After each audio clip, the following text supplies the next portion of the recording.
ओं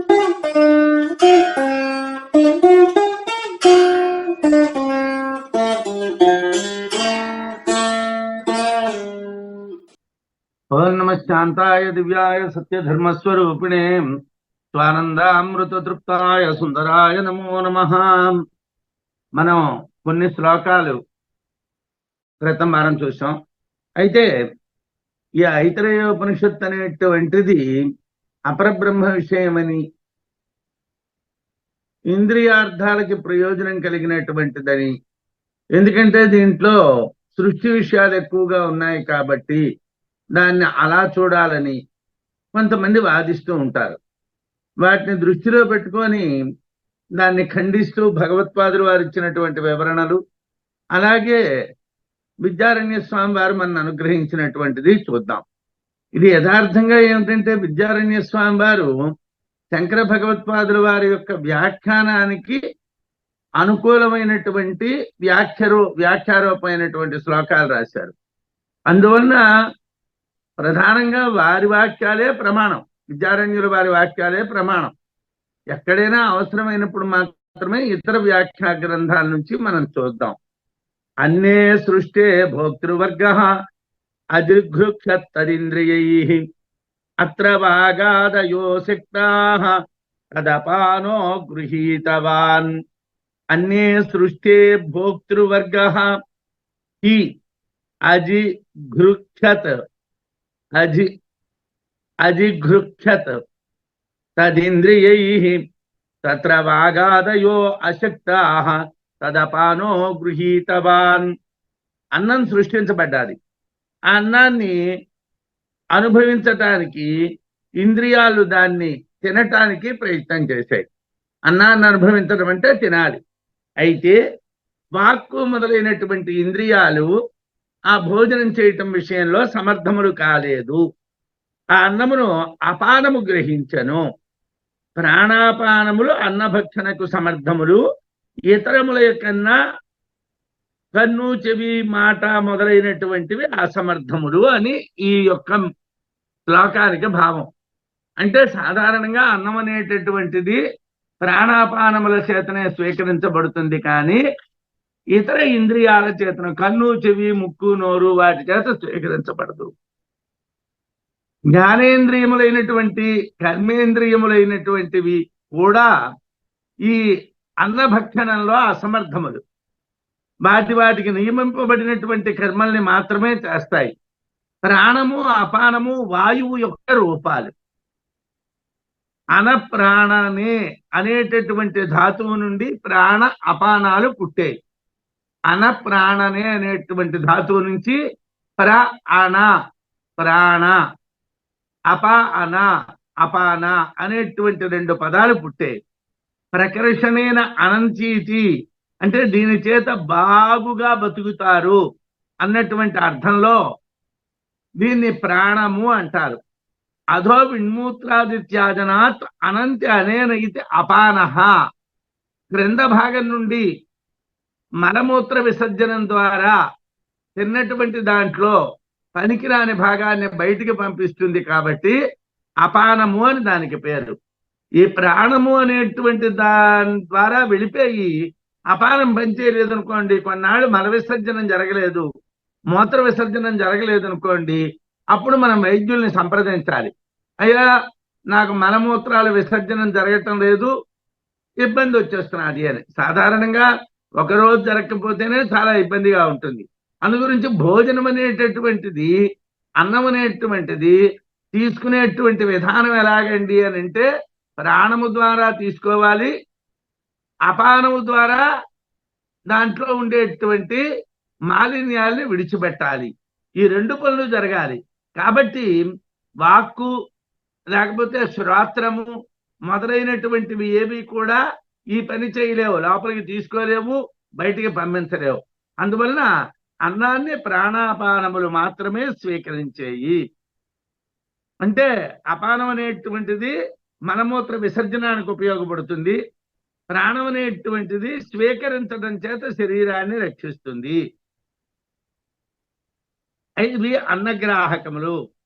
వాగ్ద్వారే నాగ ఆఖ్యాత ఏమంటే వాయువు అన్నిట్లోని శరీరం అంతటా వాయువు ఉంటుంది కదా, ఈ రెండు వాయువులే అన్నాన్ని తీసుకుందికి సమర్థములా అంటే వాక్కు సమర్థము కాదు అని ప్రత్యేకంగా ఎందుకు రాశారు అంటే వాక్ ద్వారమునందు అంటే ఈ మాట వచ్చేటువంటి ద్వారంలో నాగ అనేటువంటి ఒక రకమైన వాయువు ఉంటుంది.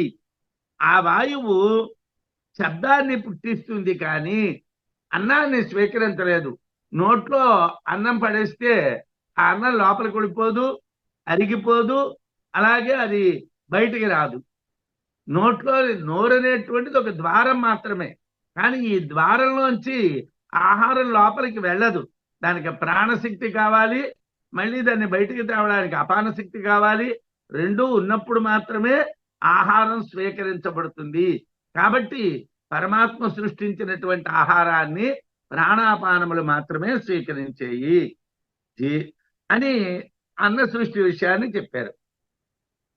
జీవాభావే వృధా సర్వం ఇత్యాలోచ్య పరేశ్వరః శిరో మధ్యం విదార్యాత్ర ప్రావిశద్యేవరూపతః. జీవాభావే వృధా సర్వం ఇత్యాలోచ్య పరేశ్వరః శిరో మధ్యం విదార్య అత్ర ప్రావిశత్ జీవరూపతః. పరమేశ్వరుడు లోపల ప్రవేశించినటువంటి విధానాన్ని చెప్తున్నారు. ఇంద్రియములు, ఉపాధి, లోకములు, లోకపాలకులు, అన్నము మొదలైనటువంటివి అన్నీ ఉన్నా జీవుడు లేకపోతే ఇదంతా వృధావే.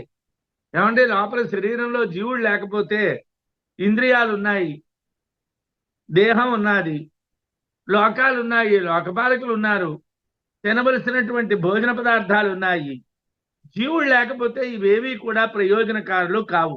కాబట్టి పరమాత్మ ఆలోచించి శిరస్సుని మధ్య భాగాన్ని చీల్చుకొని దాని నుండి జీవరూపంగా అన్నింటిలోనే ప్రవేశించాడు. పరమాత్మ ప్రవేశ ద్వారం ఏదండి అంటే బ్రహ్మరంధ్రము మీద ఉండేటువంటిది, తల మీద ఉంటుంది. అలాగే నిర్గమన ద్వారం కూడా బ్రహ్మరంధ్రమే అయితే మీరు చేస్తూ ఉన్నటువంటి నిధిధ్యాసకి ఫలితం లభిస్తుంది. మీరు ఇవాళ దగ్గర నుంచి ప్రారంభించినటువంటి నిధిధ్యాసలో మీరు ముందుకు వెళ్ళాలి అని అంటే ఆ వాయువులు మీదకెళ్ళి బ్రహ్మరంధ్రం ద్వారా బయటకు వెళ్ళినప్పుడే మోక్షం. దాన్నే ధ్యానం అంటాం మనం. అంటే అది కలగాలి అని అంటే ఇంకా రాను రాను విద్యారణ్యులు వారు చెప్తారు, యోగ శాస్త్రాన్ని సాధన కాకుండా ఆత్మజ్ఞాన శాస్త్రాన్ని ఎలా సాధన చేయాలో చెప్తారు. కాబట్టి శిరస్సు మధ్య భాగాన్ని చీల్చి దాని నుండి శివరూపంగా అన్నింటిలోని కూడా ఆ పరమేశ్వరుడు ప్రవేశించాడు. పరమాత్మ సర్వవ్యాపకుడైనటువంటి వాడు కదా, అతడు ఉండనటువంటి చోటు ఉండదు కదా, మరి చీల్చడం ఏమిటి, ప్రవేశించడం ఏమిటి ఈ అని ఓ ప్రశ్న వేశాం. పూర్వపక్షులు ఏమిటంటారంటే, ఏమయ్యా అంతటా ఉన్నటువంటి పరమాత్మ బుర్రలో కన్నం పెట్టడం ఏమిటి, ఆ కన్నంలోంచి లోపలికి వెళ్ళడం ఏమిటి, ఇదంతా ఏమిటయ్యా అని అడిగారు. అంటే భగవత్పాదులు వారు సమాధానం ఏమిటి చెప్తున్నారంటే, ఈ ఉపనిషత్తులో ఆత్మావబోధానమే ప్రధానమైనటువంటిది, ఆత్మజ్ఞానమే ప్రధానం. అసమంజసములని పూర్వపక్షులు చెప్పినదంతా అర్థవాదమే. ఈ బుర్రలో కన్నంలోంచి లోపలికి వెళ్ళడం, ఆ లోపల పరమాత్మ వ్యాపించాడు అనడం, ఇదంతా కూడా అర్థవాద వాక్యములే, ఇవి యథార్థములు కావు అని అత్ర ఆత్మావబోధార్థమాత్రస్య వివక్షితత్వాత్ సర్వోయం అర్థవాద ఇత్యదోష. ఇదంతా కూడా అర్థవాదమేనండి. ఇప్పుడు మనం కథ చెప్తూ ఉన్నప్పుడు ఎన్నో ఉదాహరణలు చెప్తాం. ఇప్పుడు పాఠం చెప్తూ ఉన్నప్పుడే మేము పరిగెట్టి వెళ్ళలేకపోతున్నాం, ఎక్కడెక్కడో ఏవేవో కొన్ని విషయాలు మాట్లాడుతున్నాం. ఇలా కథా విషయాలు వచ్చేటప్పుడు మాట్లాడేటువంటి వస్తాయి. అవన్నిటిని అర్థవాదాలు అంటారు, కానీ వాటిని విషయాలు అనరయ్యా. ఈ ఉపనిషత్తులో ప్రధానమైనటువంటిది ఆత్మజ్ఞానాన్ని తెలుసుకోవటమే. మాయావివద్వా మహామాయావి దేవ సర్వజ్ఞ సర్వశక్తి సర్వమేత చరాచరం చకార సుఖావబోధ ప్రతిపత్యర్థం లోకవత్ ఆఖ్యాయికా ప్రపంచ ఇది యుక్తతర పక్ష అని భగవత్పాదుల వారు వ్యాఖ్యానంలో ఈ ఐత్రేయంలోనే రాశారు. ఒక మాయావి అయినటువంటి వాడు వస్తువులను ఎలా చూపెడుతూ ఉంటాడో, మహామాయావి అయినటువంటి పరమేశ్వరుడు సర్వజ్ఞుడు సర్వశక్తిమంతుడు కాబట్టి ఈ చరాచరమైనటువంటి ప్రపంచాన్ని అంతటినీ కూడా మనకి చూపెడుతున్నాడు. అయితే ఈ చూపెడుతూ ఉన్నటువంటి దానికి కథలన్నీ ఎందుకంటే సుఖావబోధ ప్రతిపత్త్యర్థం, సులభంగా మీకు అర్థం కావడం కోసం ఈ కథలు చెప్తున్నాం. కానీ ప్రధానమైనటువంటిది ఏమిటంటే ఆత్మజ్ఞానమే అని తెలుసుకోండి అని చెప్పారు అని భగవత్పాదులు వారు. మాయావి లేనిపోనివి చూపినట్లు మాయావి అయినటువంటి పరమాత్మ వీటన్నిటినీ చూపెడుతున్నాడు. ఇవి మీరు సుఖంగా అర్థం చేసుకుందికి మాత్రమే అని చెప్పారు. అంటే ఇక్కడ వరకు ఏమిటి, మనం కథల్లో పడకూడదు. అసలు ఏ పురాణమైనా, ఏ ఉపనిషత్తు అయినా, ఏ బ్రహ్మజ్ఞాన విషయమైనా కథలు కాకరకాయలు చెప్పకూడదండి. తత్వార్థాన్ని చెప్పాలి. ఆ తత్వార్థాన్ని మళ్ళీ చెప్తున్నారు 13వ మంత్రంలో. ప్రాణాధారకో కర్త చేతన జీవ ఉచ్యతే ఆనఖాగ్రమహంకార సిద్వ్యాప్తశ్చేతనో భవతు. జీవుడు అంటే ప్రాణాలు ధరించేవాడు, కర్త, చేతనుడు. కాలి గోరు మొదలుకొని శిరస్సు వరకు వ్యాపించినటువంటి అహంకారము తాను స్వయముగా అచేతనమైనప్పటికీ కూడా ఒక చేతనితో కలియటం వలన, అంటే జీవునితో కలియటం వలన చేతనమైంది అని ఈ శ్లోకం యొక్క తాత్పర్యం. జీవుడంటే ప్రాణాలు ధరించేటువంటి వాడు, కర్త, చేతనుడు. ప్రాణానాం ధారక కర్త జాతన జీవ ఇత్యుచ్యతే. ఆ జీవుడు ఎక్కడున్నాడండి? ఆనకాగ్రం అహంకార స్థిర్వ్యాప్తశ్చేతనో భవతు. కాలి గోరుల నుంచి తల వరకు అంతటా వ్యాపించి ఉన్నాడండి. యథార్థానికి అది జీవుడు స్వయంగా చేతనుడు కాదు. జీవుడితో కలిగటం వలన మాత్రమే అహంకారం చేతనమైంది. కానీ అహంకారం అనేటువంటిది వాస్తవంగా చేతనం కాదు, అంటే అది చైతన్యవంతం కాదు. అది జీవుడితో కలిగటం వల్ల చైతన్యవంతం అయింది. ఆనందమయ విజ్ఞానమయ ఈశ్వర జీవకో అని ఈశ్వరుడు ఆనందమయుడు, జీవుడు విజ్ఞానమయుడు అని చెప్పారు. ఆనందమయుడు జీవుడు ఈశ్వరుడు, విజ్ఞానమయుడు జీవుడు. ఏ క్షణాది ప్రవేశాంత సృష్టిరీశ్వర కల్పిత జాగ్రదాది విమోక్షాంత సంసారో జీవకల్పిత. చూడడం అనేటువంటి దాన్ని ఐక్యత, లోకాల్ని సృజించాడు అన్నటువంటి దగ్గర నుండి ఏతాయాపి పశ్యేత అన్నంత వరకు ఉన్నదంతా కూడా ఈశ్వర శక్తిని చెప్పేటటువంటిది. త్రయ అవసథ అన్న దగ్గర నుండి స ఏతమేవ పురుషం బ్రహ్మతతం అపశ్యత అన్నంత వరకు ఉన్నటువంటిది జీవశక్తిని చెప్పేటువంటిది. ఈశ్వరుడు సృష్టి ఈశ్వరుడి చేత కల్పించబడ్డాది అన్నాడు. యథార్థం కాదు.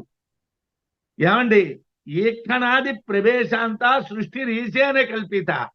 దర్శించాడు అన్న దగ్గర నుంచి ప్రవేశించాడు. సయేష ఇహ ప్రవిష్ట అని ఈ లోకంలో ప్రవేశించాడు. తత్సృష్ట్వా తదనుప్రావిశత్, ఈ సృష్టిని చేసి దీంట్లోకి వచ్చాడు అన్నంత వరకు ఉన్నటువంటిది అంతా కూడా ఈశ్వర కల్పన. జాగ్రత్తాది విమోక్షాంత, జాగ్రత్త అవస్థ దిండి మళ్ళీ తిరిగి వాడు లయమయ్యే వరకు ఉన్నటువంటిదంతా జీవకల్పితమైనటువంటిది. రెండు కల్పితాలే, యథార్థములు కావు రెండు. ఇది ఒకటి జీవశక్తి, ఒకటి ఈశ్వర శక్తి. అహంకార చిదాత్మానం ఏకీకృత్య అవివేకిత ఇదం మే స్యాత్. నేనే నేనే నేనే అంటున్నాం. ఎందుకు అలాగంటున్నామండి అని అంటే అహంకారాన్ని చిదాత్మని రెండింటినీ కూడా కలిపేసి మనం మాట్లాడుతున్నాం. అహంకారం అనేటువంటిది జీవుల్లో ఉన్నటువంటి లక్షణం, ఈశ్వరుల్లో ఉండేటువంటి లక్షణం చిత్తుని అహంకారాన్ని రెండింటినీ కలిపి ఒకే తాళ్ళలో కట్టి ఒకే తోకల్లో పెట్టి మనం మాట్లాడుతున్నాం. అది జడమైనటువంటి అహంకారము, చిత్తు ఒకటే అని భావించి అవివేకంతో మనం ప్రవర్తిస్తున్నాము. ఇది అధ్యాస మాత్రమే. అంతఃకరణ భాగవుద్వో అహంకార మనస్తథా వృక్షస్య మూలమగ్రంచ యథాభాగౌ తథేక్ష్యతాం. అంతఃకరణ భాగౌద్వౌ, అంతఃకరణ భాగాలు రెండు. అహంకార మనః, అహంకారం అని ఒక భాగము, మనస్సు అని ఒక భాగము. వృక్షస్య మూలం, చెట్టుకు మూలం ఉంటుంది, అగ్రంచ చివర ఉంటుంది. యథాభాగవు తథేక్ష్యతాం, ఏ విధంగా ఆ రెండు చెప్పబడతాయో ఆ విధంగా వీటిని తెలుసుకోండి. అంటే అంతఃకరణం అంటే మనోబుద్ధి అహంకార చిత్తాలని 4. కానీ మనస్సు బుద్ధి ఒక భాగంగా, అహంకారము చిత్తము ఒక భాగంగా 2 భాగాలుగానే కల్పిస్తాయి అంటారు. వృక్షానికి మూలం చివర 2 ఉంటాయి. ఇక్కడ అహంకారము మూలము. సంత్యన్యే ప్రతిబంధా వంశ సంసార హేతవ తేషామేవం మూలం ప్రథమ వికారో భవతి అహంకార. ఈ సృష్టిలో అహంకారమే మొట్టమొదటి వికారం. ప్రథమ వికారో భవతి అహంకార. మొట్టమొదటి వికారం ఏమిటయ్యా అంటే అది అహంకారం. అనేక రకాలైనటువంటి ప్రతిబంధకాలు ఈ సృష్టిలో ఉన్నప్పటికీ కూడా వాటన్నిటికీ మూలమైనటువంటిది ఏమిటి? అహంకారం. అంటే లౌకికంగా కూడా చూస్తే ప్రతిదానికి మనకి ఇబ్బంది ఏమిటండి అని అంటే అహంకారం. నేను నేను నేను నేను నేను నేను అన్నటువంటి ప్రతిబంధకం వల్లనే వాడు ఏ విషయంలోని కూడా ఉత్తమత్వాన్ని పొందలేకపోతూ ఉంటాడు. అలాగే ఈ సంసారంలో ప్రవేశించడం అనేటువంటిది కూడా అహంకారం వల్లనే జరుగుతున్నది. సంసారానికి అహంకారమే మూలము, అది అంతఃకరణము. యత్కించిదపి సంకల్ప తాపత్రయ ఇతీరితం తత్కించేదం మానసం సౌమ్య విద్ధి. ఓ సౌమ్యుడా, మానసమైనటువంటిదే ఈ లోకంలో తాపత్రయం అనేటటువంటిది. యత్కించిదపి సంకల్ప, ప్రతిదీ కూడా తాపత్రయం. ఆది భౌతిక తాపాలు, ఆది దైవిక తాపాలు, ఆధ్యాత్మిక తాపాలు, వీటి మీద ఆధారపడే ప్రతి వాళ్ళము బ్రతుకుతున్నాం. 24 గంటలు కూడా మా ఇల్లు బాగుందా, మా స్థలం బాగుందా, మా వస్తువులు బాగున్నాయా, మా కుటుంబం బాగున్నాడా, ఆది భౌతికమైనటువంటి విషయాల మీద, ఆది దైవికాలైనటువంటి విషయాల మీద, ఆధ్యాత్మికాలైనటువంటి విషయాల మీద. ఇది కూడా అహంకారమేనండి. మనస్సు ఆధ్యాత్మిక విషయాల్లో దోషభూయిష్టం అయిందనుకోండి, అయితే మనకి ప్రగతి ఉండదు, ముందుకు వెళ్ళే అవకాశం ఉండదు. కాబట్టి ఏదైతే తాపత్రయం ఇతీరితం తత్కించేదం మానసం సౌమ్య విద్ధి, దాన్ని అగ్రం అంటారు. తాపత్రయ విషయమైనటువంటి అగ్రభాగం. ఈ 3 తాపత్రయాల వల్లే మళ్ళీ పుడుతున్నామండి. దానికి కొమ్మలు, దానికి పువ్వులు, పళ్ళు, కాయలు, మళ్ళీ పుట్టడాలు. ఇదంతా ఎందుకు జరుగుతున్నది? మనస్సే పునర్జన్మ కారణము. మనస్సు వల్లనే మళ్ళీ పుట్టడం అనేటువంటిది జరుగుతున్నది. లేకపోతే మళ్ళీ పుట్టాం. ఈ మూలంలో ఉన్నటువంటిది అహంకారం. ఈ అహంకారం నుండి లేచినటువంటి వృక్షానికి ఆ పళ్ళు పండుతున్నాయి. ఆ పళ్ళు తిరిగి మనకి వృక్ష రూపంలో బయటకు వస్తున్నాయి. కాబట్టి అహంకారం అనేటువంటిది, మనస్సు అనేటువంటిది, ఈ 2 ఇబ్బంది కారణములైనటువంటివి. అహంకారము మూలము, అలాగే మనస్సు చివర, ఈ 2 ఇబ్బందిని పెడతాయి. చేద్బింబ ప్రతిబింబాభ్యాం యుక్తో అహంకార ఏవతు చేతనా ప్రాణభృత్తస్య హృన్నిష్టం కరణం మనః. అహంకారము చిత్తు యొక్క బింబ ప్రతిబింబములతో కూడినటువంటిది. అహంకారం చిత్తు అంటే జ్ఞానం, జ్ఞానము యొక్క బింబ ప్రతిబింబాలతో కూడుకున్నటువంటిది. అదే ప్రాణాన్ని భరిస్తున్నది. చిద్బింబ ప్రతిబింబాభ్యాం యుక్తో అహంకారయ చేతన ప్రాణభృత్తస్య, అదే ప్రాణాన్ని భరిస్తూ ఉన్నటువంటిది.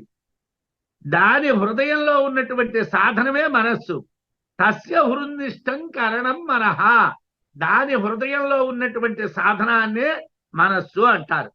అంటే ఇప్పుడు అహంకారం లోపలే మనస్సు ఉన్నది. అందుగురించే మనస్సు అహంకారం చేత ఆవరించబడి ఉంటుందన్నమాట. ఎప్పుడు నేను నేను నేను నేను అనే ఆలోచిస్తుంది, కానీ మనస్సు నాది కాదు అని ఆలోచించమంటే మనస్సు ఆలోచించదు. మనో దుర్నిగ్రహం చలం అంటారు కృష్ణ పరమాత్మ. మనస్సును నిగ్రహించడం అనేటువంటి చాలా కష్టం. ఎందువల్ల కష్టం అండి అని అంటే అది అహంకారంతో నిండిపోయి ఉంటుంది. ఆ అహంకారం లోపల ఆ అహంకారం యొక్క ఆవరణ మధ్యని హృదయంలో ఉన్నటువంటిది మనస్సు. అన్యోన్య అధ్యస్థ రూపేణ కూటస్థాభావయో వపు ఏకీభూయ భవేన్ముఖ్య. కూటస్థుడు అంటే బింబము, చిత్తు, ఆభాస ప్రతిబింబము. ఈ రెండు ఒక్కటిగా చూడబడమే అహంకారం. బింబము అంటే కూటస్థుడు, చిత్స్వరూపుడు. మరి ప్రతిబింబము అంటే అహంకారము, ఆభాస. ఈ రెండు ఒకటిగా చూడడాన్ని అహంకారం అంటాం. ఆభాసని, బింబాన్ని, ప్రతిబింబాన్ని అంటే చిత్తుని, చిదాభాసని ఒకే రకంగా చూడడం ఏదైతే ఉన్నాదో అది అహంకారము. లౌకికే వ్యవహారేహం వివిచ్యైవ చిదాభాసం. లౌకిక వ్యవహారాల్లో చిదాభాసనే మనం ఆధారంగా పెట్టుకుంటున్నాం, ప్రతిబింబాన్ని ఆధారంగా పెట్టుకుంటున్నాం. ఇప్పుడు మనం పాస్పోర్ట్ కావాలి, ఫోటో ఇచ్చాం, ఆ ఫోటో మన ఫోటో అని మనం సర్టిఫై చేసి ఇచ్చాం, ఆ ఫోటో అంటించాడు. రేపు మనం ఎక్కడికైనా వెళ్ళేటప్పుడు వాడు చూస్తే వాడికి ఆ ఫోటో మనము టాలీ అవ్వాలి. అయితే ఇక్కడ మనం ప్రతిబింబ ఆధారితమైనటువంటి అహంకారం మీదే బతుకుతున్నాం, కానీ బింబస్వరూపమైనటువంటి చిత్తు మీద బతకటం లేదు, చిత్తు మీద ఆధారపడటం లేదు. సకల లౌకిక వ్యవహారాలకు చిదాభాసమైనటువంటి ప్రతిబింబమే లక్ష్యము. జ్ఞాన వ్యవహారాలకు కూటస్థుడు లక్ష్యం. అందుగురించి ఏమిటి, లౌకిక వ్యవహారాలని విడిచిపెట్టాలి. మనకి లౌకిక వ్యవహారాల మీద విపరీతమైనటువంటి ఆసక్తి. ఎందుకంటే వెంటనే ఫలితం ఉంటుందండి. భోజనం చేసాం, నీరసం తగ్గింది, ఏమండి డబ్బు ఎక్కడైనా సంపాదించాం, సంతోషం కలిగింది, ఇల్లు కట్టాం, సంతోషం కలిగింది, బ్యాంకులో వేసాం, సంతోషం కలిగింది. ఇవన్నీ కూడా ఏమిటండి, లౌకిక వ్యవహారాలు. లౌకిక ఎవరో మన మీటింగ్ పిలిచారు, శాలువా కప్పారు, మనకి సంతోషం కలిగింది. ఇవి వెంటనే ఫలితాలు. కానీ జ్ఞానానికి వెంటనే ఫలితం ఉండదు. కూటస్థుడైనటువంటి పరమాత్మని తెలియటం వలన మనకి ఫలితం ఎప్పుడు కలుగుతుందండి, విదేహముక్తో సదేహముక్తిలోనో కలుగుతుంది. అంతకాలం ఆగలేక ఈ లౌకిక విషయాల్లో ఉండే చిదాభాసకే మనం లొంగుతాం. జ్ఞాన వ్యవహారాలకు కూటస్థుడు లక్ష్యం.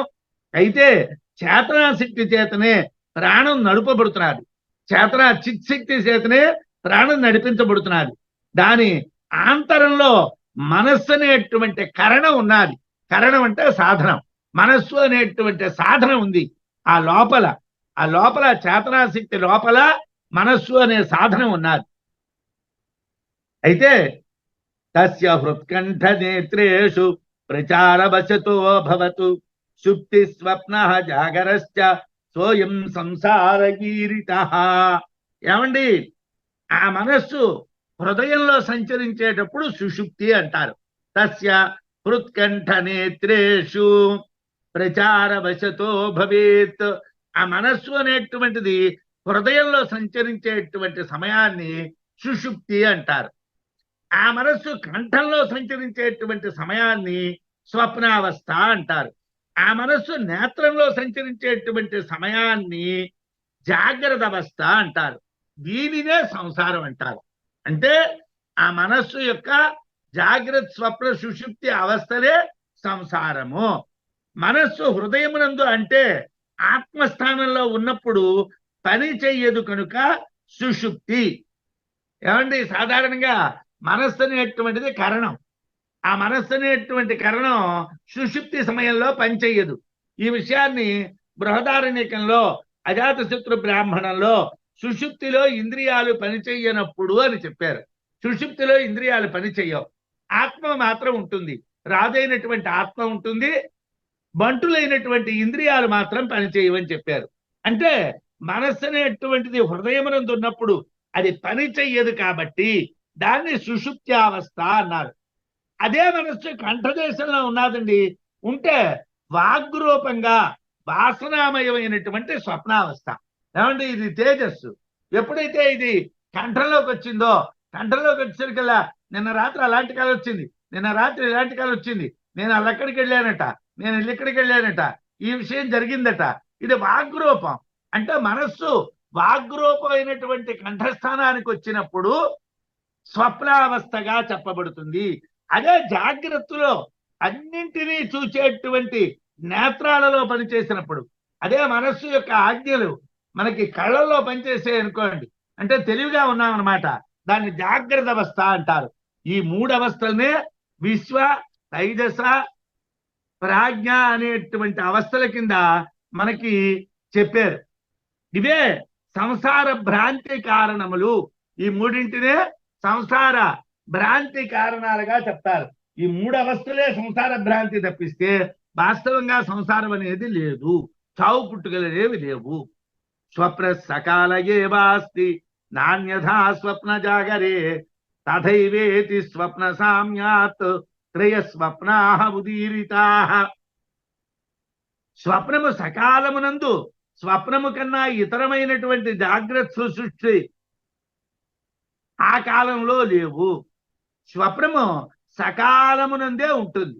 అంటే అది ఉండేటువంటి కాలంలో, స్వప్నం ఉండేటువంటి కాలంలో జాగ్రత్త సుషుప్తి లేదు.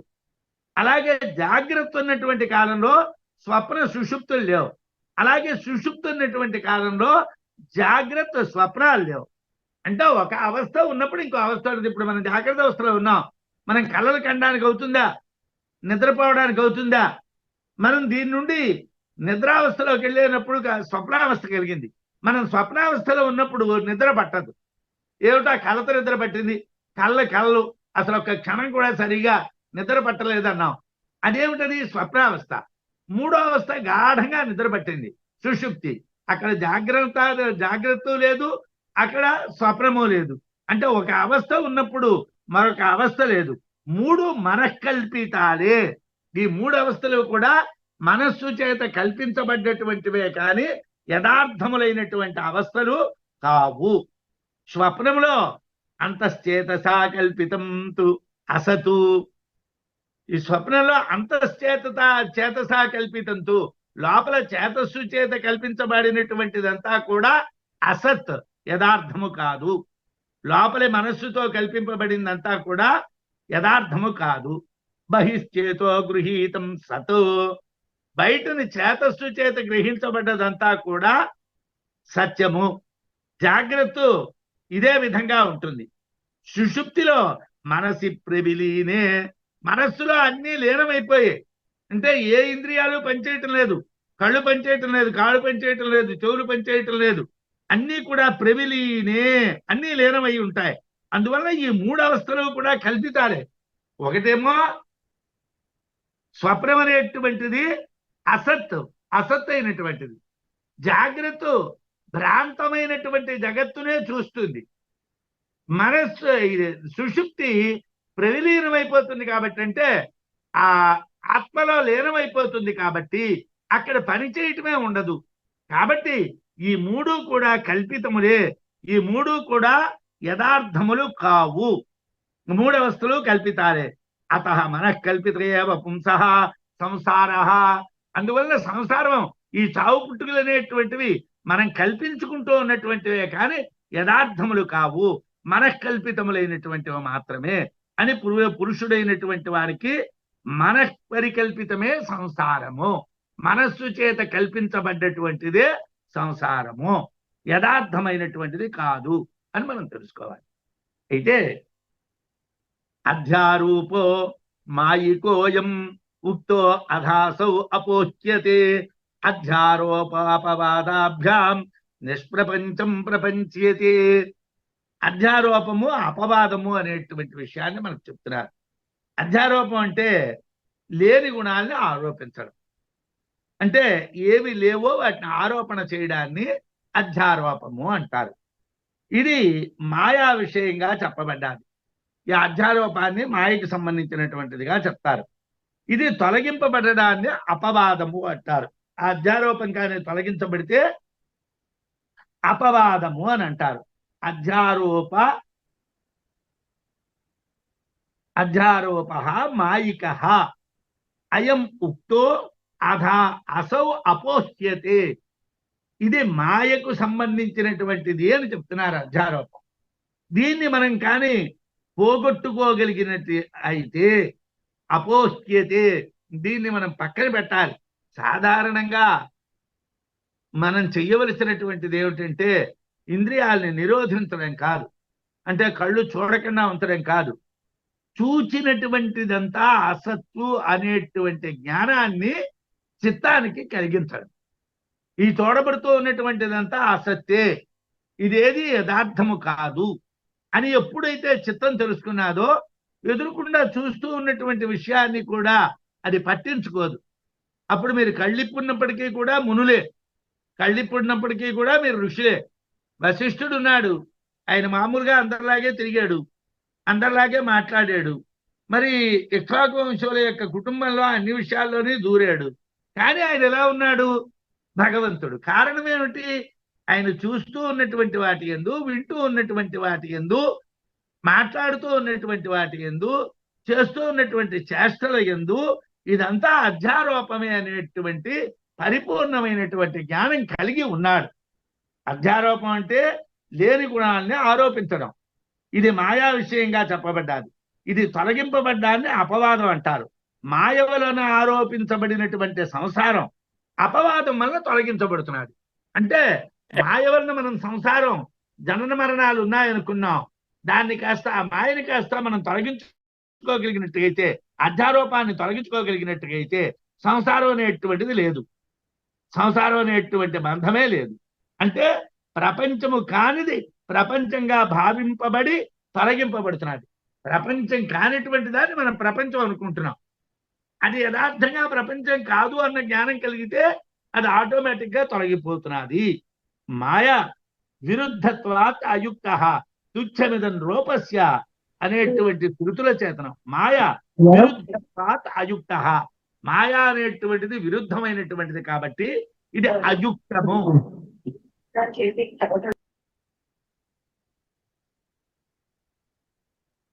తుచ్చమిదం రూపస్య, ఇది తుచ్చమైనటువంటి రూపం కలిగినటువంటిది కాబట్టి విరుద్ధ ధర్మం కలిగినటువంటిది, తుచ్చమైనటువంటి రూపం కలిగినటువంటిది మాయ. మాయ తమో రూప అని ఉపనిషత్తులు చెప్తున్నాయి. తమో గుణం యొక్క రూపాన్ని మాయ అంటారు. ఆ మాయ కూటస్థ అసంగమాత్మానం జగత్వేన కరోతి సా చిదాభాస స్వరూపేణ జీవేశావపి నిర్మమే. ఆ మాయ ఎంత గొప్పదంటే అసంగుడైనటువంటి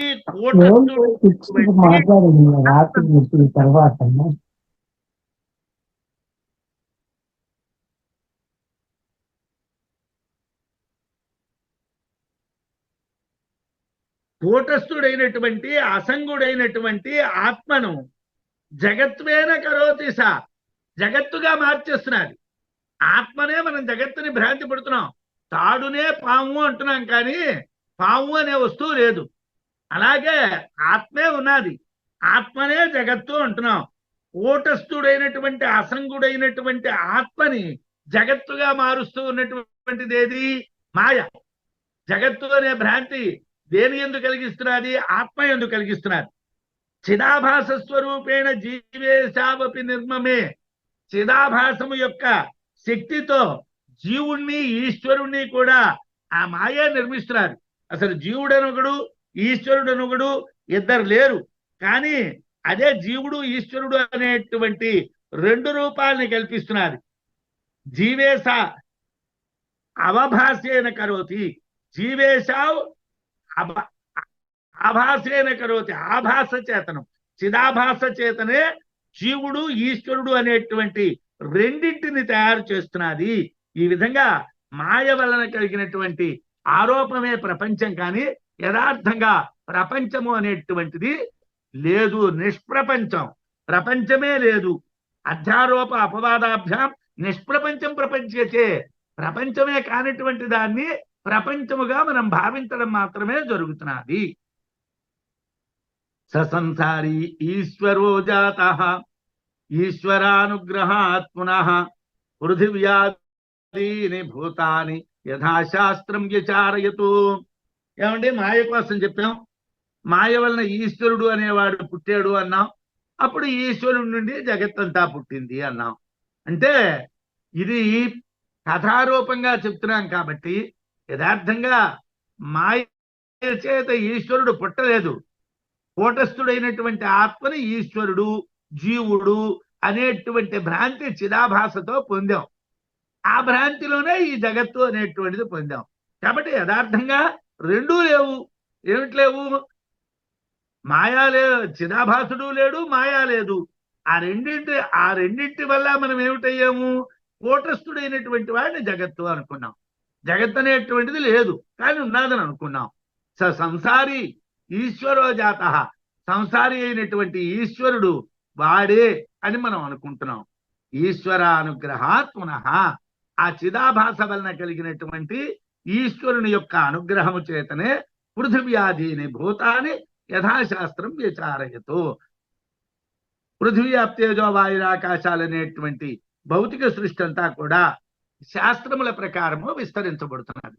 యథార్థంగా మాయలో విస్తారం ఏమిటండి అంటే అంతే, ఇది యథార్థం కాదు అని మనకి తెలిసినప్పటికీ కూడా అయథార్థమైనటువంటి విషయాన్ని విస్తరిస్తున్నాము. అయితే ఇది కొన్నాళ్ళకి ఇదే నిజం అనుకుంటున్నాం. యథార్థమైనటువంటి కూటస్థమైనటువంటి ఆత్మే మనకి తెలియనటువంటిది అయిపోయింది. ఇవాళ మనం దేనికోసం చదువుకుంటున్నామండి అని అంటే కూటస్థమైన ఆత్మ కావాలి అని చదువుకుంటున్నాం. ఉన్నదే అదండి. మీరు లేని దాంట్లో ఉండి లేని దాన్ని ఉన్నది ఉన్నది ఉన్నది అంటున్నారు, ఉన్నదాన్ని వెతుకుతున్నాను అంటున్నారు. ఉన్నది వెతకడం ఏమిటండి? ఉన్నది ఎప్పుడూ ఉన్నదే, ఉన్నది మారదు. లేని దాన్ని మీరు ఉన్నది అంటున్నారు, అది వదలండి బాబు అని చెప్తున్నాడు అనమాట. పాంచభౌతికమైనటువంటి సృష్టి శాస్త్రాలు వివరించబడినటువంటి విధంగా ప్రవర్తించింది. అంటే అధ్యారోపణలోనే ఈశ్వరుని సంసారిత్వం, అధ్యారోపణలోనే ఈశ్వరుడు సంసారి అయ్యాడు. ఆ సంసారి అయినటువంటి ఈశ్వరుడి నుండి జగత్ సృష్టి గోచరించింది. యథార్థంగా జగత్తు సృష్టి అనేది లేదు, ఒక భ్రాంతి మనకు కల్పించబడ్డాది. ఆ భ్రాంతి అనేటువంటిది ఎక్కడ? అధ్యారోపణంలో మనకి కల్పించబడ్డాది. మాయాధీన చిదాభాస శృత మాయీ మహేశ్వర, మాయలోనే ప్రతిబింబించి మాయకు ప్రభు అయినటువంటి చిదాభాసుడే ఈశ్వరుడు. ఈశ్వరుడు అంటే ఎవరండి? మాయకు ప్రభువు.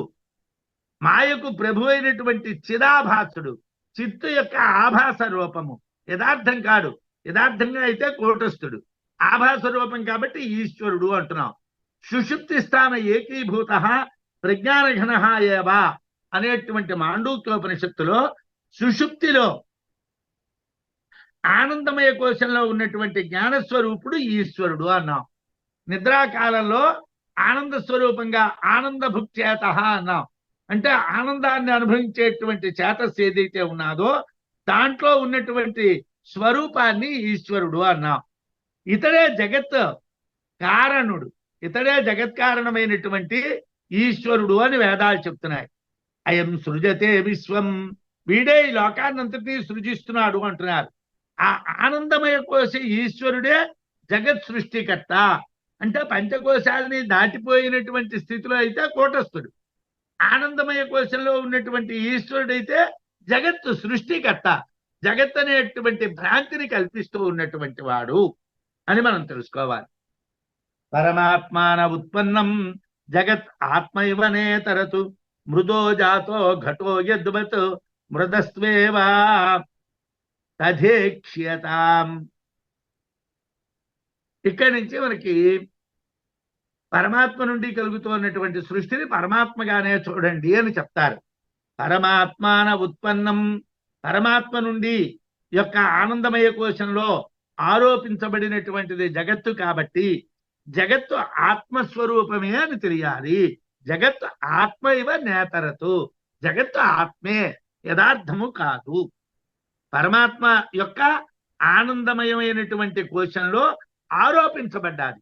ఆరోపించబడ్డటువంటి జగత్తు ఆత్మస్వరూపమైనటువంటిదే అవుతుంది, కానీ మరొకటి కాదు. మట్టి నుండి పుట్టినటువంటి కుండను మట్టిగానే భావిస్తాం కదా. మృదోజాత ఘట యద్వత్ మృతస్వేవ తథేక్ష్యతాం. మట్టి నుండి పుట్టినటువంటి కుండని మట్టి అంటాం, కానీ మట్టి నుండి పుట్టినటువంటి కుండని బంగారం అనం కదా. అలాగే ఆత్మ నుండి వచ్చినటువంటిదే ఈ జగత్తు, ఇతరమైనటువంటిది కాదు. అయితే ఆత్మే ఉన్నది. ఆత్మ యందు ఆరోపితమైనటువంటిది ఇంద్రియ వ్యవహార రహితమైనటువంటి సుషుప్తి యందు గోచరించే ఆనంద స్వరూపమైనటువంటిది జగత్తు. జగత్తు ఎక్కడ గోచరిస్తున్నదండి? సుషుప్తి ఎందు గోచరిస్తున్నది. అక్కడ ఆనందమయ కోశంలో గోచరిస్తున్నది. ఇంద్రియ వ్యవహారాలు అప్పుడు ఉండవు. ఇంద్రియ వ్యవహారాలు పనిచేయనటువంటి ఆనందమయమైనటువంటి స్థితిలో జగత్తు గోచరిస్తున్నది. కాబట్టి జగత్తును కూడా ఆత్మగానే భావించండి, మరో విధంగా చూడకూడదు అని చెప్పారండి. జగత్తును కూడా మనం ఆత్మగానే చూడాలి. అంటే ఆత్మే భ్రాంతపడ్డాం, కానీ యథార్థంగా ఉన్నది ఆత్మే. కాబట్టి దాని నుండే, దాని యొక్క మాయ నుండే ఈ జగత్తు అనేటువంటిది మనకు కల్పించబడ్డాది. కాబట్టి దీన్ని జగత్తుని కూడా ఆత్మగానే చూడండి. ఘటశరావహ ఇత్యాది వికారాణం మృద పృథక్. ఘటశరావహ ఇత్యాది వికారాణం మృద పృథక్ తత్వం నాస్తి ప్రతీతేతు నామరూపే ప్రకల్పితే. యథార్థంగా కుండ, మూకుడు మొదలైనటువంటివి మట్టితో చేయబడినటువంటి వస్తువులు. మట్టికన్నా వేరైనటువంటి మూలతత్వం లేదు. ఘటం అంటే కుండ, చరావం అంటే మూకుడు. ఇవన్నీ వికారాణం. దేని యొక్క వికారాలు? మృదహ, మృత్తు యొక్క, మట్టి యొక్క వికారాలు. మన్నుతో ఒక మూకుడు చేసాం, ఒక కుండ చేసాం. తత్వం నాస్తి ప్రతీతేతు నామరూపే ప్రకల్పితే. మట్టి కన్నా వేరైనటువంటి మూలతత్వం ఏదీ లేదు. మట్టే ఆ విధంగా కనిపిస్తున్నారు. దానికి నామరూపాలు కల్పితాలు. అది మూకుడండి, ఇది కుండండి అన్నటువంటి పేర్లు కల్పితాలు.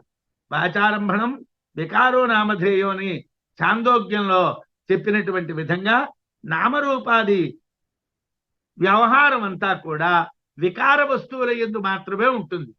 మనం రామసుబ్బారావు గారు, శర్మ గారు, మరొకరు అని పేర్లు పెట్టి మనం మాట్లాడుతున్నాం అంటే ఇది వికారముల యందే మాట్లాడుతున్నాం.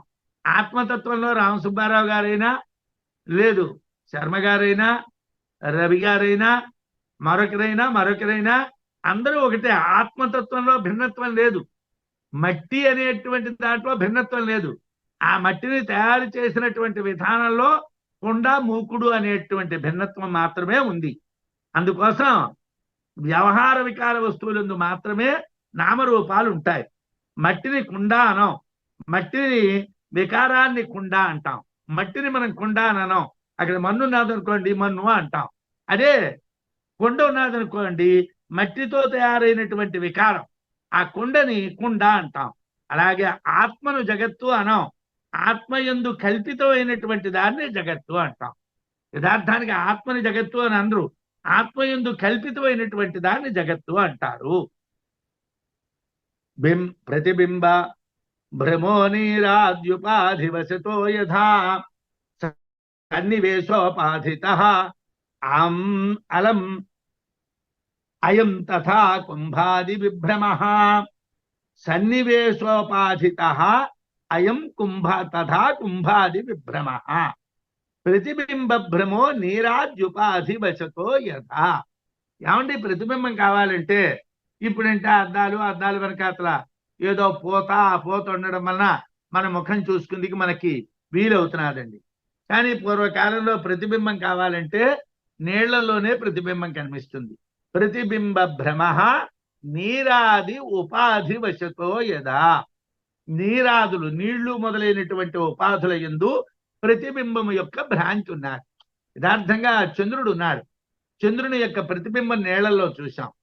ఆ చంద్రుని యొక్క ప్రతిబింబాన్ని నీళ్లలో చూడడం అనేటువంటిది నీళ్ల వల్ల కలిగింది. యథార్థంగా చంద్రుడికి ప్రతిబింబం లేదు. చంద్రుని యొక్క ప్రతిబింబానికి కారణం నీరం. సన్నివేశోపాధిత, సన్నివేశము యొక్క ఉపాధి చేతను ఈ కుంభాది విభ్రమ, కుండ మొదలైనటువంటి భ్రాంతి కలుగుతున్నది. నీళ్లు అనేటువంటి ఉపాధి ఉంటే వస్తువు యొక్క ప్రతిబింబం అనేటువంటి భ్రమ కలుగుతుంది. ఒకవేళ నీళ్లు లేకపోతే ప్రతిబింబ భ్రమ ఉండదు. అదేవిధంగా ఉపాధి కల్పన వలననే కుండ, మూకుడు మొదలైనటువంటివి భ్రాంతి పడతాం. అంటే ఎలాగైతే నీళ్లు లేకపోతే ఒక ప్రతిబింబం అనే భ్రమ లేదో, అలాగే మన్ను మూకుడుగానో కుండగానో మార్చబడ్డం అనేటువంటిది భ్రాంతి మాత్రమే. లేకపోతే మన్ను మాత్రమే ఉంటుంది. జగత్తు చిదాభాస ఉపాధి వలన ఈశ్వరుని యందు కల్పితము. ఈ జగత్తంతా కూడా చిదాభాస ఉపాధి వలన, చిదాభాసమైనటువంటి ఉపాధి చేతను ఈశ్వరుడు ఎందుకు కల్పించబడ్డటువంటిది. ఆ ఆభాస నశిస్తే, ఏ భ్రాంతి అయితే ఉన్నాదో అది నశించిపోతే, చిత్తు యొక్క యథార్థ స్థితి, చిత్తులో ఉన్నటువంటి ఆభాస పోతే, చిత్తు జ్ఞానము చేతను ఈశ్వరుడే ఉంటాడు, జగత్తు ఉండదు.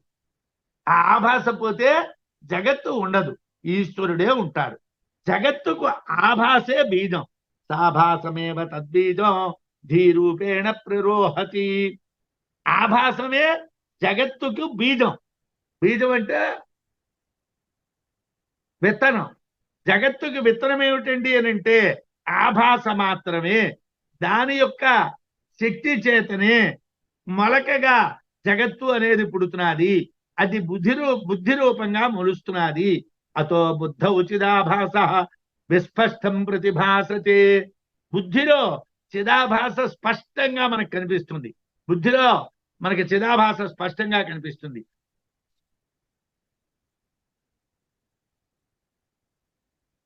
అంటే యథార్థంగా సన్నివేశ ఉపాధిత అంటే ఉన్నటువంటి స్థితిని బట్టి మనం ఈ కుంభాది విభ్రమ, కుండ మొదలైనటువంటి భ్రాంతులు ఎలా కలుగుతున్నాయి, ఎలాగైతే ఈ భ్రాంతులు కలుగుతున్నాయో అలాగే ఆభాస చేతన మాత్రమే జగత్తు అనేటువంటి భ్రాంతి కలుగుతున్నది.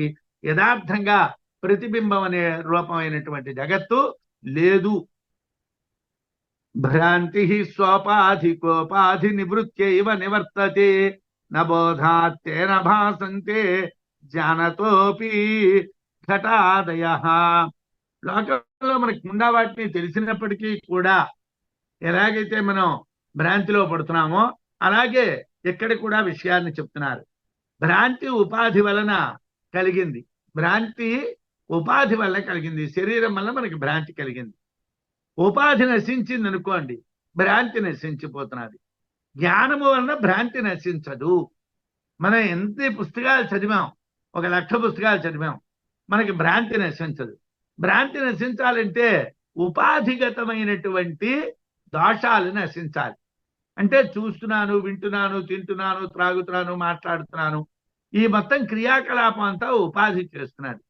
వీటన్నిటి యందు తూష్ణీం భావం వచ్చింది అనుకోండి, ఇంట్లో పెట్టినటువంటి భోజనాన్ని కూడా ఇదేమిటి అని అడగకుండా తిన్నాడు అనుకోండి, అలాగే జరుగుతున్నటువంటి విషయాల్ని కూడా ఏమిటి అని అడగకుండా తూష్ణీం భావంగా ఉన్నాడు అనుకోండి, అలాగ వాడు ఉదాసీనుడైపోతాడు. ఎవడైతే ఉదాసీనుడైపోతాడో వాడు ఆటోమేటిక్గా బ్రహ్మాన్నే దర్శిస్తాడు, జగత్తుని దర్శించడు. ఉపాధి నశిస్తే భ్రాంతి నశిస్తుంది. జ్ఞానము వలన భ్రాంతి నశించదు.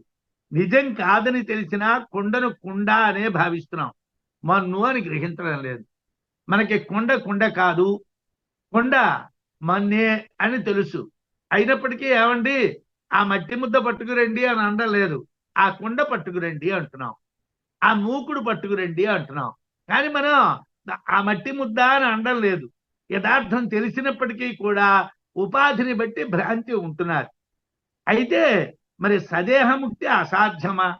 ఏమంటే ఉపాధి ఉంటూ ఉండగా భ్రాంతి పోదు అంటే శరీరంతోనే ముక్తిని పొందడం అనేటువంటిది అసాధ్యమైన విషయమా?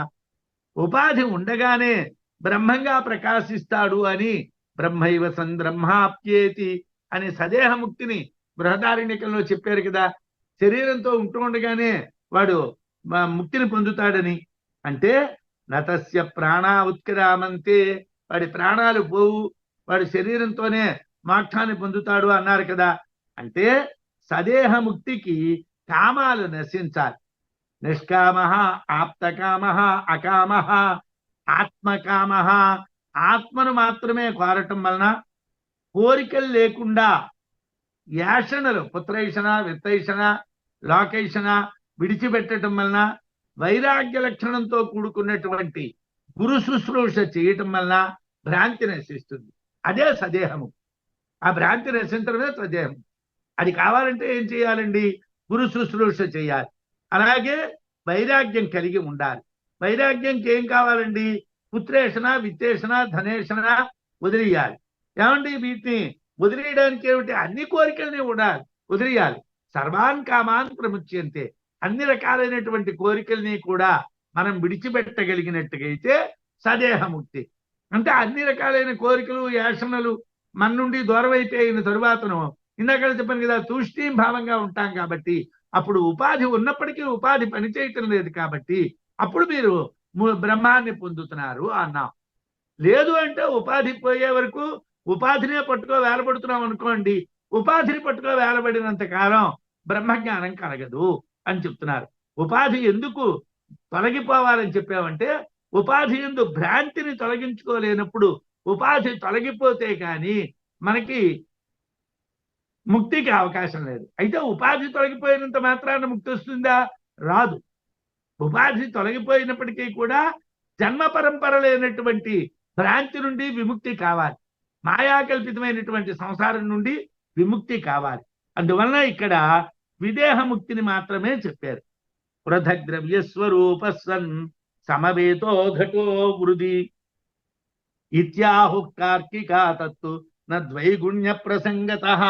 ఘటం లేకుండా, ఘటము అంటే కుండ, దాన్ని తయారు చేసేటువంటి ద్రవ్యం మన్ను. రెండు వేరు వేరు ద్రవ్యాలు, మన్ను వేరు కుండ వేరు. పృథగ్ద్రవ్య స్వరూపహాసన్ సమవేతో ఘటో మృది అంటే ఈ ద్రవ్యం శబ్దం తార్కికులు వాడేటువంటి శబ్దం. ద్రవ్యము అంటే వస్తువు అనేది అర్థంగా మామూలుగా అర్థం చెప్తాం.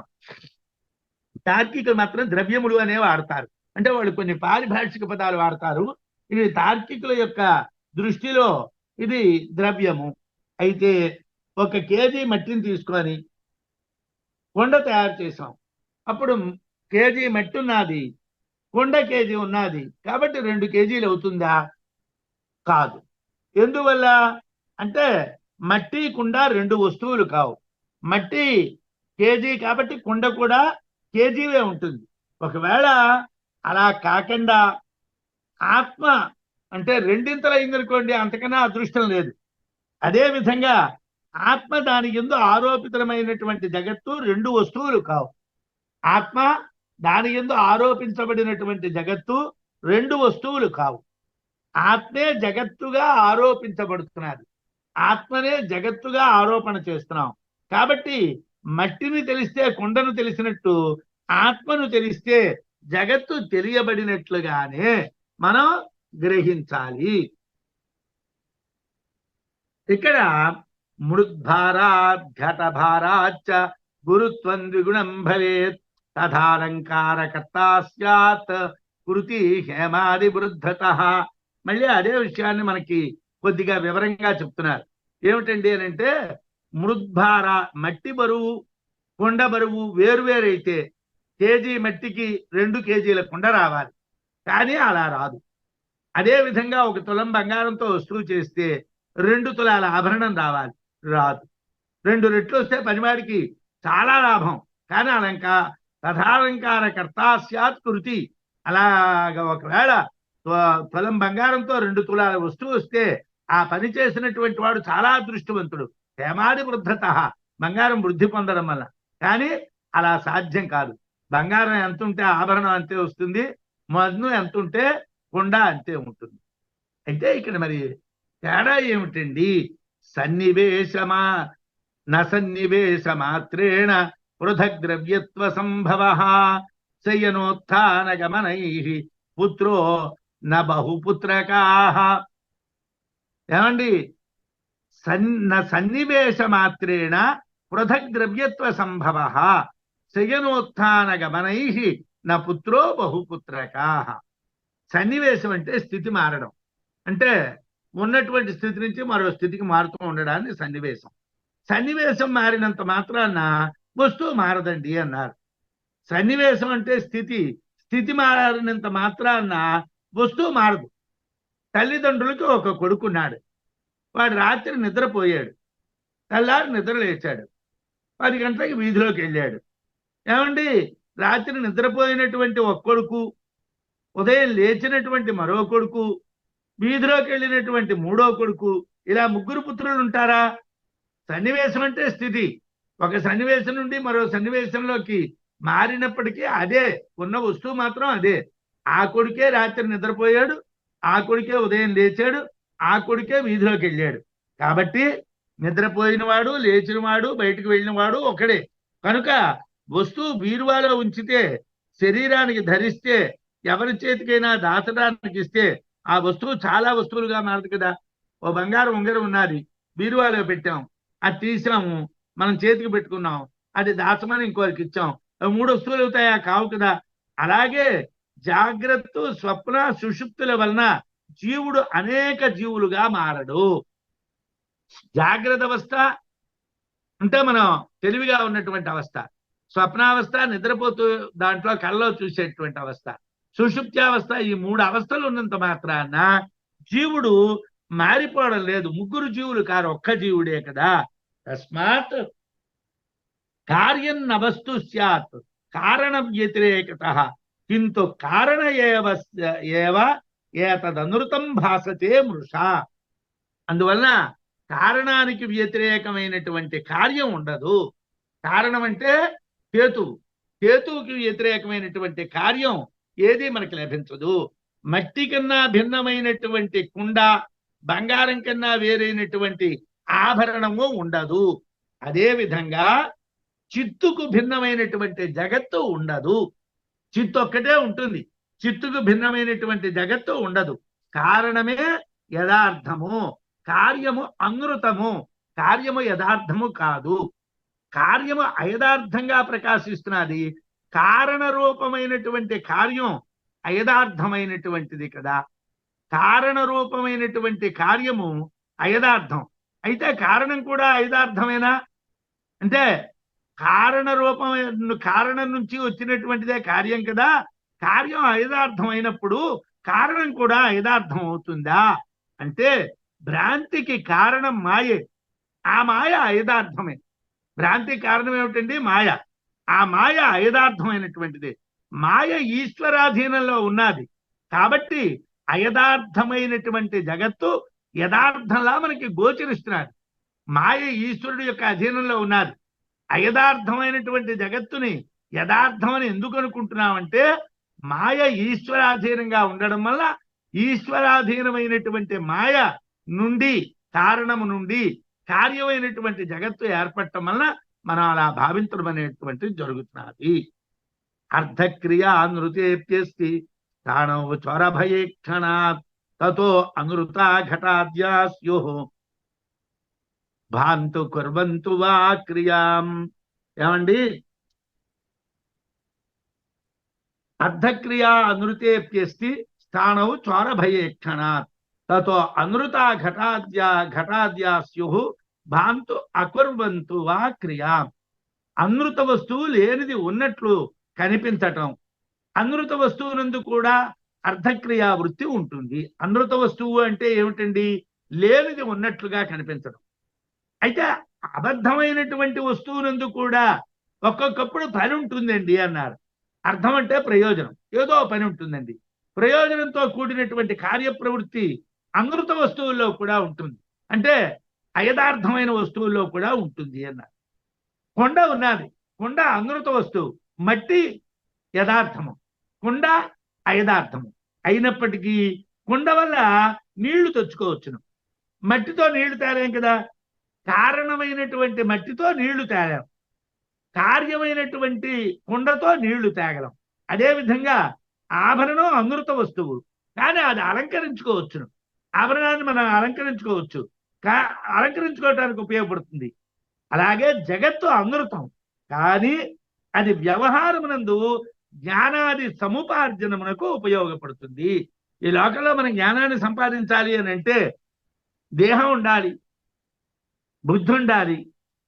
ఆ బుద్ధి ద్వారానే జ్ఞానాన్ని సముపార్జనం చేయాలి. కాబట్టి అనృతమైనటువంటి అయథార్థమైనటువంటి జగత్తు కూడా జ్ఞాన సముపార్జనానికి ఉపయోగపడుతుంది. దీనికి దృష్టాంతం ఏమిటండి? రాత్రి వేళ ఒక మోడును చూచి దొంగ అని భయపడినట్టుగా అలాగే అనృత వస్తువులు కూడా ప్రకాశిస్తాయి, అయథార్థమైన వస్తువులు కూడా ప్రకాశిస్తాయి. కొన్ని వ్యవహార క్రియలు చేస్తాయి, వాటి వలన ప్రయోజనం ఉంటుంది.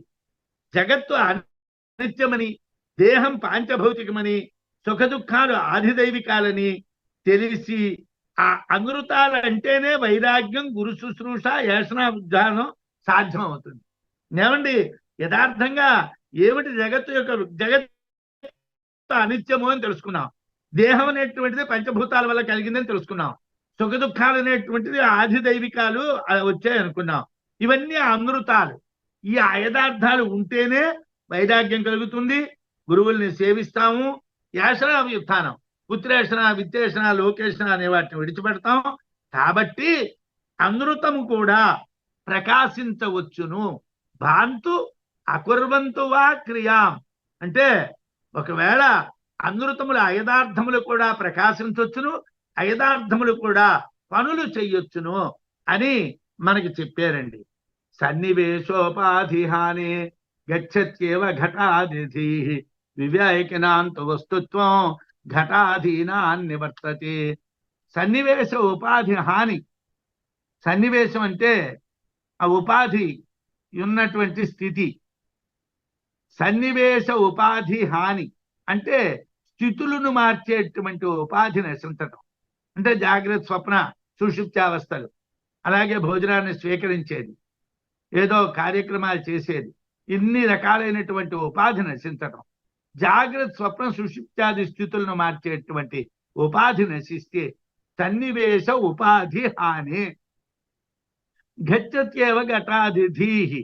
కుండ మొదలైనటువంటి వాటి భ్రాంతి ఎలాగైతే పోతుందో అలాగే ఈ భ్రాంతి కూడా పోతుంది. అవస్థాత్రయం లేనటువంటి ఉపాధి యందు భ్రాంతి నశిస్తుంది. ఉపాధిని గుర్తించేదే అవస్థాత్రయం ద్వారా. అసలు ఈ ఉపాధి ఉన్నదని ఎలాగ మనకి తెలుస్తున్నదండి? జాగ్రత్త అవస్థలో నేనున్నాను, నేను తిన్నాను, నేను మాట్లాడాను, నేను వెళ్ళాను, నేను వచ్చాను అనేటువంటి భావన చేతను, స్వప్నంలో నా చేత దర్శించబడ్డాది అనేటువంటి భావం చేతను, అలాగే సుషుప్తిలో నాకేమీ తెలియలేదు అనేటువంటి భావం చేతను, ఈ అవస్థాత్రయం ద్వారానే మనం ఉపాధిని గుర్తించాం. ఉపాధి అనేటువంటి భ్రాంతి అవస్థాత్రయం లేకపోతే లేదు. వివేకం కలిగినటువంటి వాళ్ళు ఉపాధి భ్రాంతిని విడిచిపెడతారు. ప్రజ్ఞావంతులైనటువంటి వాళ్ళు, జ్ఞానవంతులైనటువంటి వాళ్ళు ఉపాధి ఎందుండేటువంటి వివేకనాంత వస్తుత్వం ఘటాదీనాన్ని నివర్తతే. ఆ వివేకవంతులైనటువంటి వాళ్ళు ఉపాధి భ్రాంతిని విడిచిపెడతారు. కుండ మన్నుగా మారితే గుర్తింపు కోల్పోయినట్లే జగత్తు ఆత్మలో లీనమైతే జగత్తు అనేటువంటి ఉనికిని కోల్పోతుంది. ఎలాగైతే కుండ మన్నులో కలిసిపోతే కుండ అన్నది ఉండదో, అలాగే జగత్తు ఆత్మలో కలిసిపోతే జగత్తు అనేటువంటిది ఉండదు. ఘట శరావహ ఇత్యేవం వాచైవ ఆరభ్యతే వృధా మృత్తికేత్యేవ సత్యం స్యాన్ నతు సత్యం ఘటాదికం. కుండ, మూకుడు మొదలైనటువంటివి మాటలతో వృధాగా చెప్పబడేటువంటి నామాలు మాత్రమే.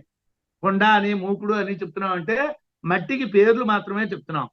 మట్టి మాత్రమే సత్యము, కుండ, మూకుడు సత్యం కాదు.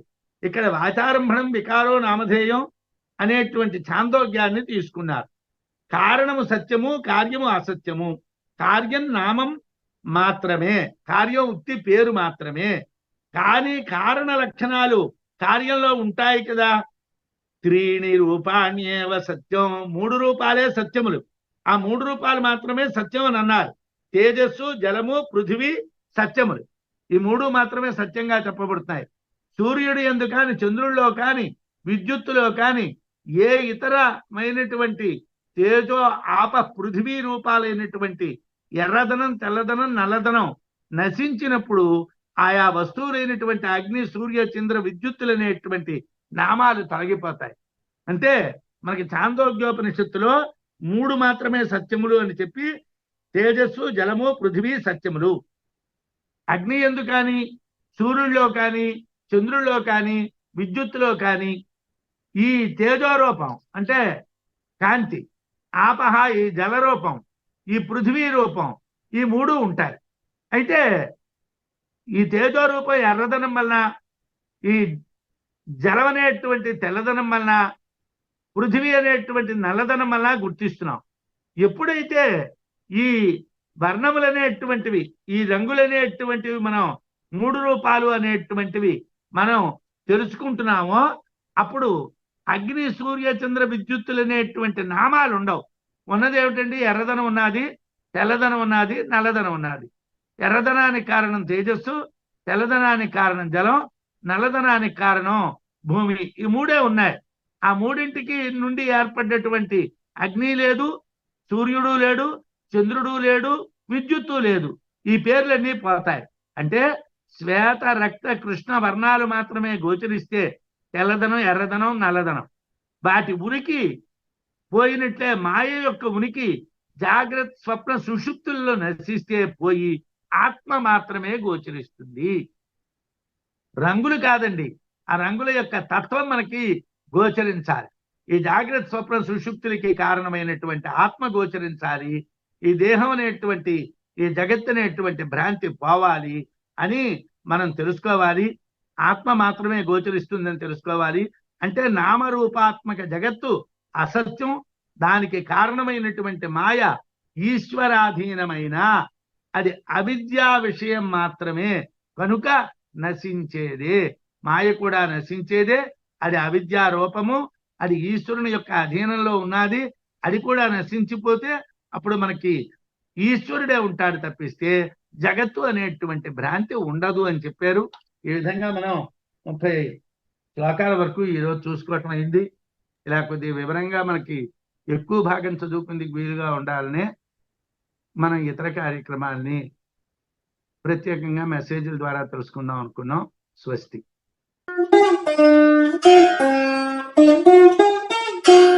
Thank you.